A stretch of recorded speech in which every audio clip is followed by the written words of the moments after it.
Buenas, buenas. Hola Juanpi, ¿cómo andan? Aquí andamos.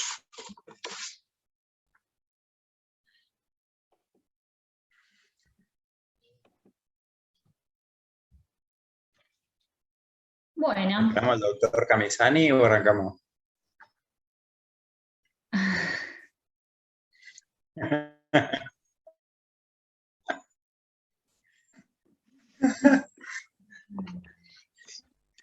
Listos. Juanpi, me quedó duda, ¿qué pasó con la troponina del chico de 19 años? 12 y pico. Así que Bajó. no hizo delta, se fue a su casa. Para que la hace un poco de ruido. Bueno, Vino el helicóptero 2 veces ya. ¿y por qué fue? Aparentemente trae una insuficiencia respiratoria en un paciente que tuvo COVID. Venía al hospital de día y no sé en qué. Si habrá llegado y era eso. Bien. Bueno, electrocardiograma en la cardiopatía isquémica. Los voy a hacer participar, así que siéntanse parte. Bueno, cuando hablamos de cardiopatía isquémica tenemos que pensar en un paciente en el cual sospechamos un síndrome coronario agudo, ¿sí?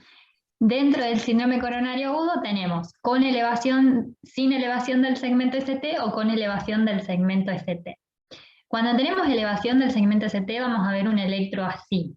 Y con estas características nosotros ya hacemos el diagnóstico de un cuadro clínico en este paciente y ya sabemos qué tipo de tratamiento deberíamos realizarle. Obviamente va a depender de la individualidad de cada paciente. Y cuando no tenemos Perdón, elevación, Nara, que interrumpa. sí, Hay un ruido acá que no sé qué es. ¿Les molesta a ustedes o está bien? Pues si no me silencio. yo no lo escucho, no sé. Pues, listo. Bien. Y cuando hablamos de bueno, puede ser que se escuche Lupín, no sé si ustedes lo escuchan al perro, perdón. Cuando o por lo menos sospechamos en un paciente que tiene un síndrome coronario sin elevación del segmento ST, vamos a tener electrocardiogramas muy variables. ¿Se acuerdan algunas características de un electrocardiograma de un paciente que sospechamos un síndrome coronario agudo sin elevación del ST? Sí.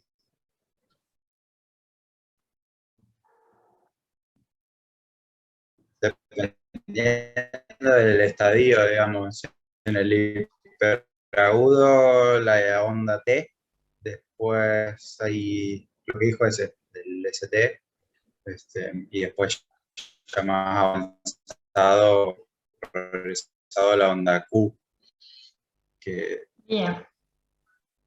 Exactamente, eso por ahí es más la evolución natural, digamos, si alguien no interviene, de un electrocardiograma de un paciente que está sufriendo isquemia. Pero cuando el paciente está con un cuadro agudo y nos consulta a la guardia presentando dolor precordial y nosotros le realizamos dentro de los primeros 10 minutos un electrocardiograma, podemos tener o el supradesnivel, y ahí tenemos ya diagnóstico, o un electrocardiograma normal. La presencia de depresión que tiene que ser horizontal o en descenso, significativa, es decir, mayor o igual a 0,5 milímetros del segmento ST, la presencia de ondas T negativas simétricas y un supra-ST transitorio. Entonces ahí nosotros estaríamos pensando que un paciente con dolor, le hacemos el electro y presenta estas características, podemos hablar de un síndrome coronario no ST. Recordar que en este caso estaríamos utilizando el electrocardiograma como un método complementario, ¿sí? En estos cuadros. Por lo cual nosotros necesitamos evaluar al paciente de manera complementaria. Tenemos que evaluar en ese paciente si las características de dolor nos definen el dolor como típico o atípico.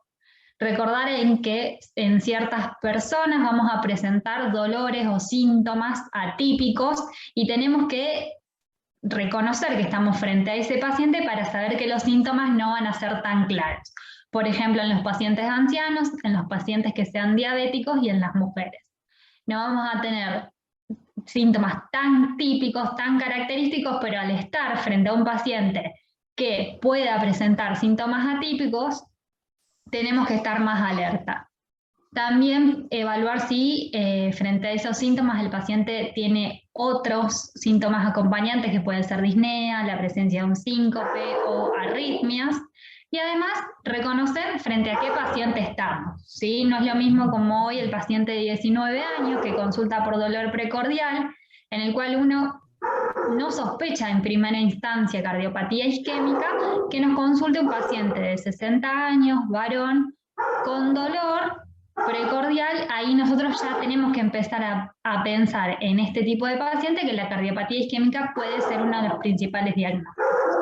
Por lo cual tenemos que evaluar la edad, el sexo, historia personal de cardiopatía isquémica y la presencia de factores de riesgo como el tabaquismo, la hipertensión, diabetes y dislipemia.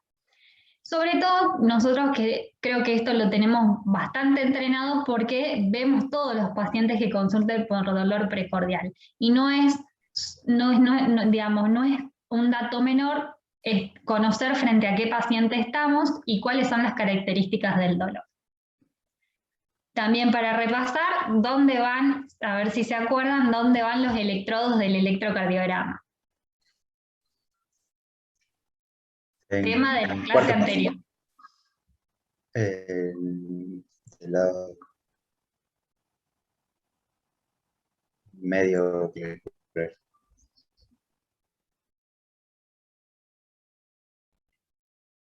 Ahora, sí, para externales. Después el B4 es medio clavicular en quinto espacio. Después está B5 en línea. ¿No? Hola, hola. Vos sabés, Juanpi, que se te cortan algunas palabras. Voy de nuevo, B4. ¿Me escuchan? Sí. Bien. B4, línea medio clavicular en quinto espacio. El B5 en línea axilar anterior y B6 en línea axilar media. Bien. ¿Y qué nos faltaría ahí? En un paciente que estamos evaluando por dolor. Y B3 nos olvidamos decir también.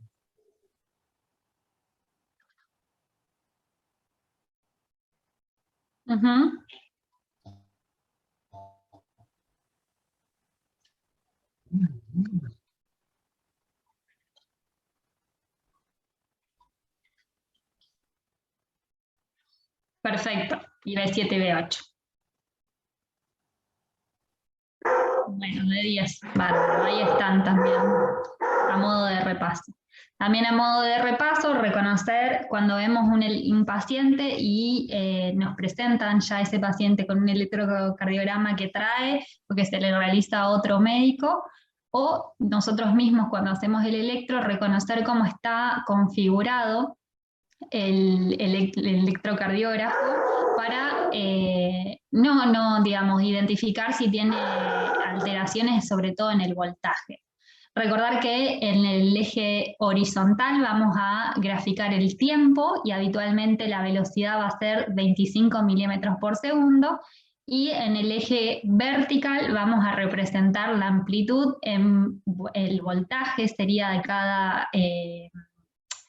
cada QRS, y también debe estar configurado que 10 milímetros representan 1 milivoltio.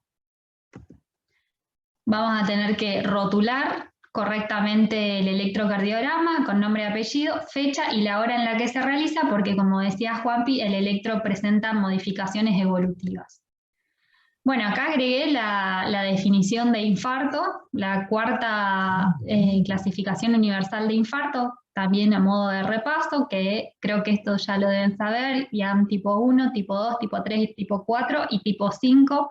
Tipo 4 y tipo 5 están relacionados con procedimientos de revascularización, Tipo 1 es el clásico infarto que nosotros vemos y más frecuentemente tenemos pacientes en los cuales tenemos la rotura o la erosión de una placa.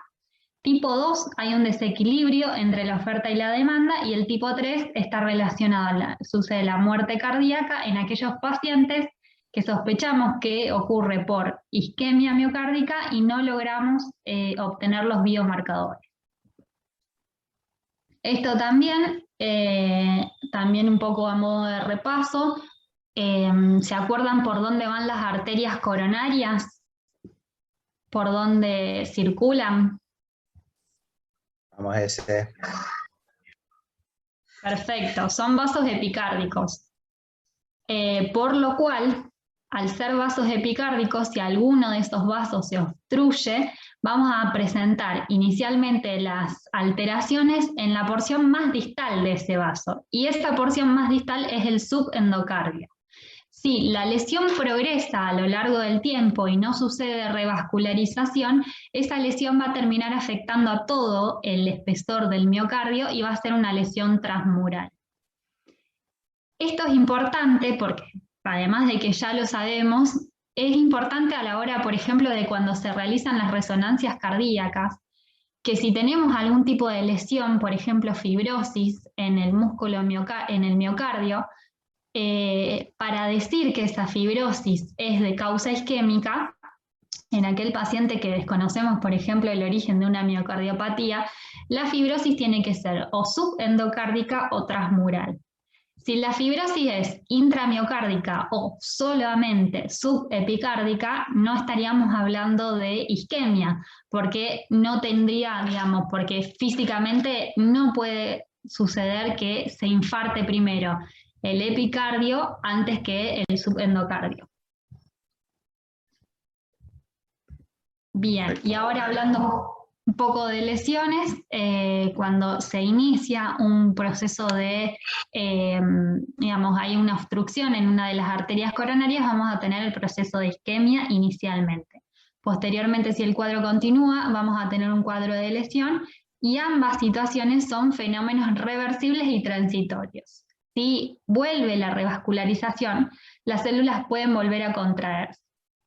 Vamos a tener cambios frente a estas diferentes situaciones. En la isquemia vamos a tener cambios en la onda T, que puede ser una onda T negativa simétrica o ondas T picudas.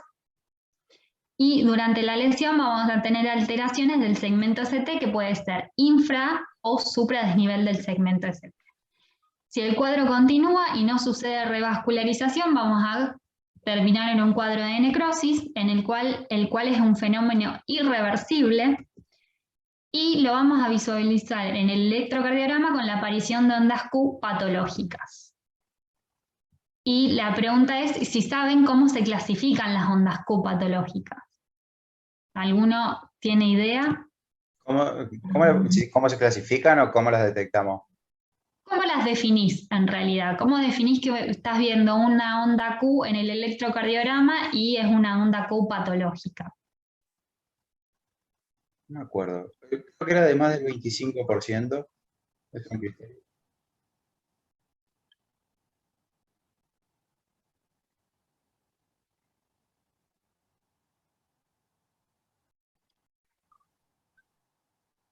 Sí, del 25% del voltaje.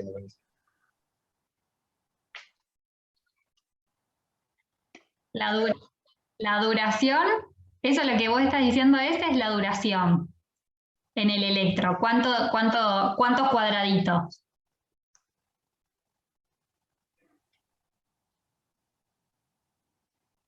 Bien, más de uno. De voltaje, el 25% del QRS. Bien. No, me acuerdo de ese, pero ni siquiera sé si está bien tampoco. Está bien, sí. Y además una particularidad, cuando nosotros vemos un electro, tienen que ser de nueva aparición. De nuevo, para ahí.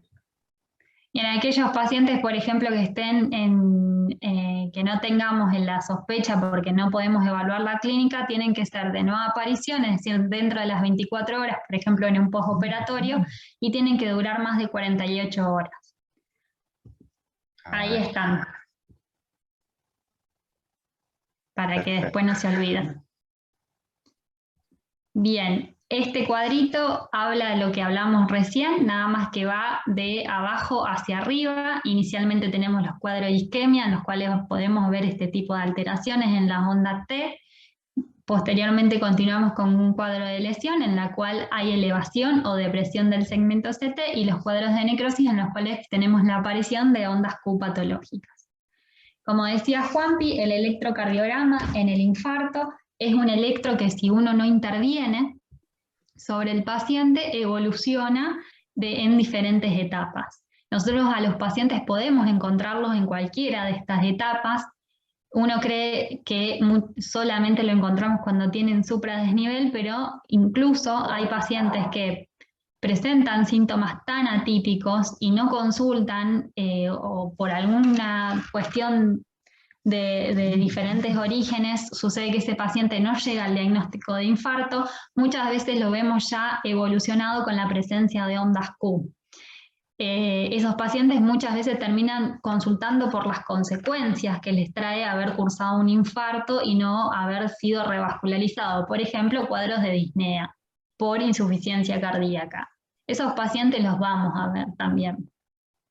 La evolución del electrocardiograma a lo largo del tiempo en un paciente con un infarto es la siguiente. Primero vamos a ver las ondas T picudas o ondas T asimétricas simétricas, como decíamos antes. Vamos a tener la presencia de elevación del segmento ST, que es una etapa en la etapa aguda que sucede durante las primeras horas, y posteriormente van a ir apareciendo las ondas Q, que van a aparecer a los días, a semanas, y finalmente el paciente se le normaliza el segmento ST, pero va a permanecer con la onda Q patológica. Y como decía Juanpi, en cualquier momento podemos ver al paciente de todos estos estadios. Acá un poco para repasar a dónde está el punto J, porque cuando nosotros hablamos de alteraciones en el electrocardiograma hay que definir cuáles son las condiciones para que esas alteraciones cumplan con los criterios de infarto.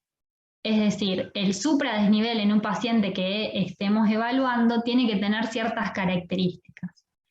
Se mide a nivel del punto J y en B1, B3 son las 3 derivaciones en las cuales uno se pone un poco más exigente a la hora de valorar el supradesnivel. Se diferencia en las pacientes mujeres, ese supradesnivel tiene que estar mayor o igual a 1.5 milímetros. Y en los hombres vamos a diferenciar los menores de 40 años, en los cuales uno pone una vara más alta, en la cual el supradesnivel tiene que estar mayor a 2.5 milímetros. Y en los mayores de 40 años, el supra tiene que estar mayor a 2 milímetros. En el resto de las derivaciones, la elevación tiene que ser mayor a 1 milímetro. Debe estar presente en al menos 2 derivaciones contiguas y todo esto lo estamos evaluando en ausencia de bloqueo de rama izquierda. ¿Y de qué hablamos cuando decimos 2 derivaciones contiguas? Intenté buscar imágenes que sean claras, pero no encontré una muy clara, así que las describí de esta manera. Esto también es algo a modo de repaso que estaría bueno conocer, porque cuando uno ve las alteraciones en el electrocardiograma, está bueno pensar en qué cara del corazón estamos evaluando y qué arteria es la probable. Cuando hablamos de las alteraciones en el electrocardiograma, las tenemos de B1 a B4, podemos pensar que la pared afectada va a ser septoapical o anteroseptal. Cuando abarca todas las precordiales de B1 a B6, la pared afectada va a ser todo cara anterior. Si a B1 a B6 se le agrega alteraciones en D1 y en ABL, va a ser unas alteraciones en cara anterior extenso o anterolateral. Si las vemos en D2, D3 y ADF, va a ser la cara inferior del corazón. Alteraciones en B3R y B4R va a ser alteraciones en el ventrículo derecho. Si las alteraciones están en B7 y B8, va a ser la cara posterior o dorsal del corazón. Y si hay alteraciones en ABR y en B1, podemos tener lesión del tronco de la coronaria izquierda o enfermedad de multivaso. ¿Sí? Esto también se relaciona mucho con tener supra en ABR y B1 y tener infra en el resto de las caras. Recuerden que siempre hacemos todas las derivaciones y podemos encontrar tanto supra como infra en espejo. Si alguna vez ven un electrocardiograma con infra en espejo, siempre tienen que buscar el supra. Puede ser que el infra sea más marcado y sea lo primero que nos llame la atención, y quizás no estamos viendo que tenga supra en ABR o en B1, por ejemplo. Y acá, no sé si conocen los criterios de Esgarbosa, me imagino que sí. Bien. Los criterios de Esgarbosa son criterios... Sí. ¿Cómo? Conocerlos, sí, saberlos, quizás no.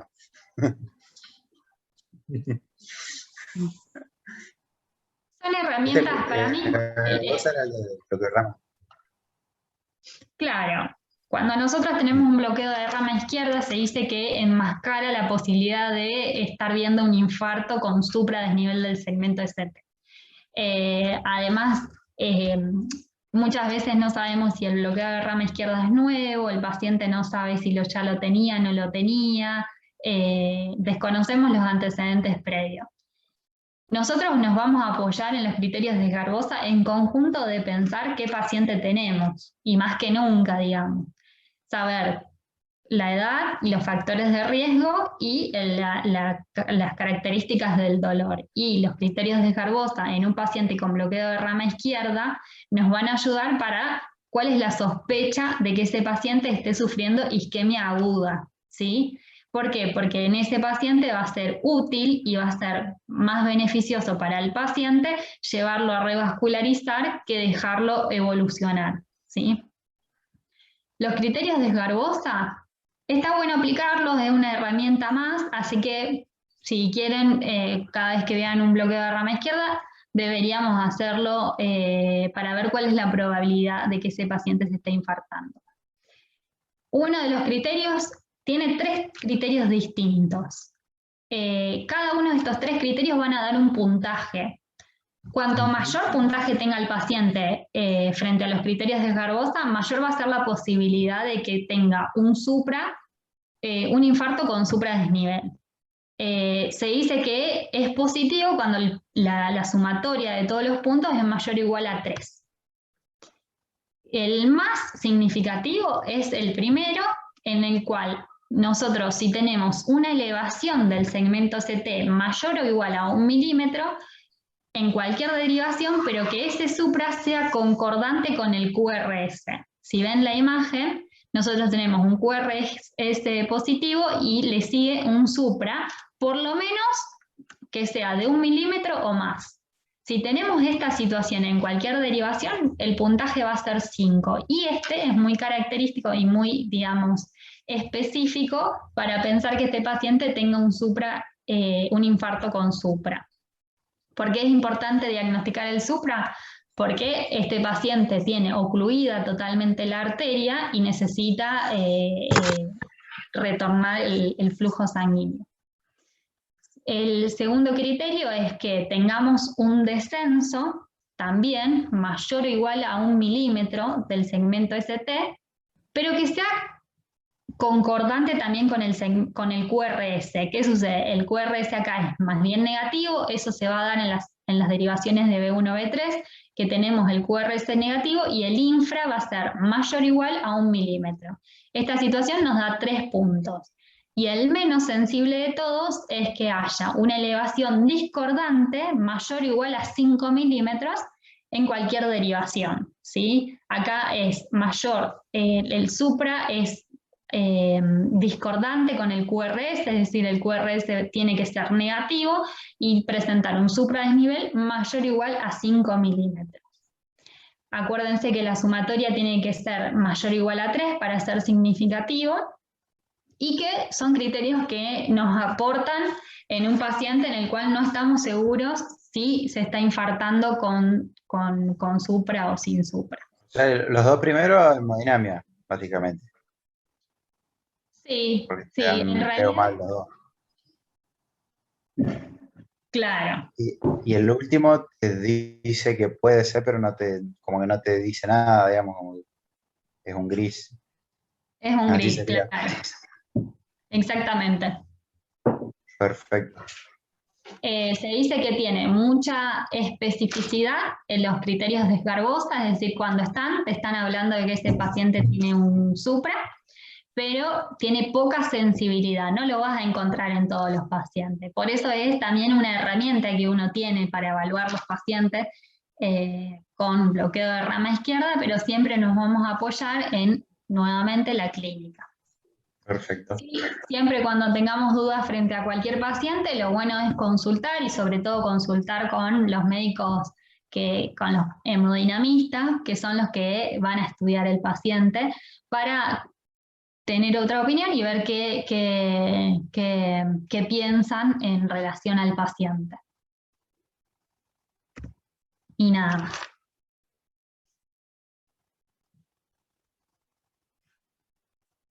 ¿Preguntas?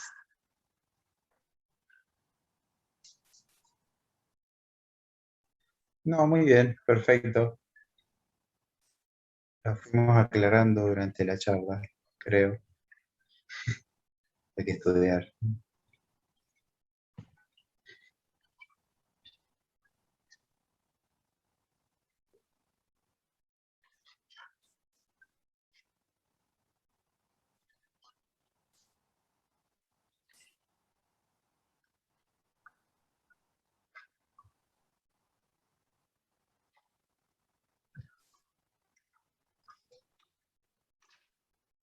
Sí, está bueno porque podés ir viendo cómo va cambiando el electrocardiograma en todas sus etapas evolutivas. eh, y además porque si bien, digamos, uno piensa que la revascularización únicamente es a través de hemodinamia, también, digamos, un poco el tema de hablar de las diferentes causas de infartos es bueno pensar a ese paciente más una vez que uno descartó el supra, porque lo importante del supra es que vos lo tenés que llevar a hemodinamia, que está demostrado que ese paciente tapó completamente la arteria, entonces no tiene nada de flujo. Pero el que tiene un poco de flujo te va a hacer otro tipo de alteraciones en el electro. Y a veces no te quedan muy claros si ese infra es de hipertrofia o ese infra es de que realmente estás teniendo un síndrome coronario agudo. Las estrategias que tenés es primero pensar que ese paciente sí está sufriendo isquemia, ese corazón está sufriendo isquemia, quizás vos no tenés tan en claro cuál es el mecanismo, si hay una placa u otra situación. Pero podés ayudar a ese corazón, por ejemplo, bajando la frecuencia cardíaca, generando vasodilatación con alguna medicación endovenosa que tengas disponible, y ahí le podés repetir una vez que el paciente, también tranquilizando al paciente, a veces necesitas darle algún tipo de medicación para que esté más tranquilo, y en ese contexto le podés volver a repetir el electro y quizás tengas cambios sutiles, pero que apoyen el diagnóstico que vos estás teniendo en la cabeza, que quizás ese paciente tiene placas obstructivas, que no generan una obstrucción completa, pero frente a diferentes situaciones que aumentan la demanda del músculo, ya sea emocional o física, un estrés emocional o físico, esa arteria no está pudiendo, no tiene la capacidad de satisfacer a ese músculo. Entonces, si vos le haces un electro en ese contexto, y mejoraste las condiciones, creo que vas a ver cambios.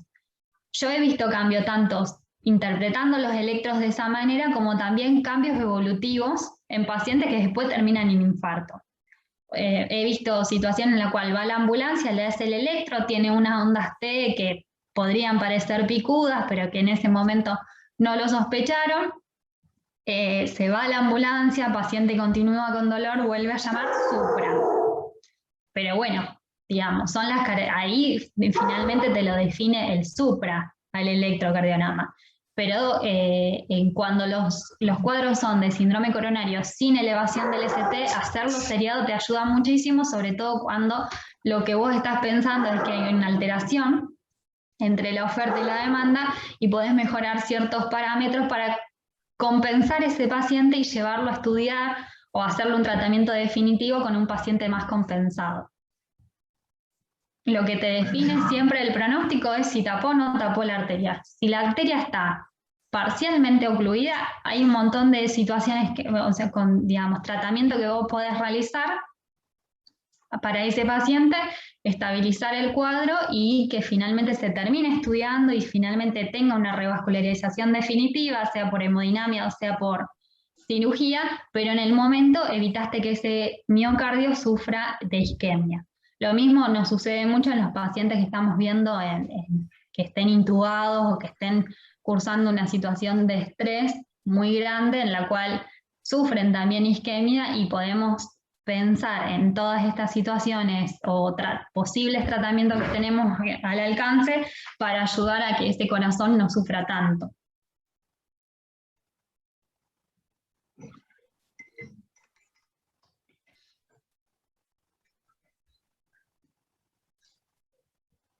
Bueno. Excelente.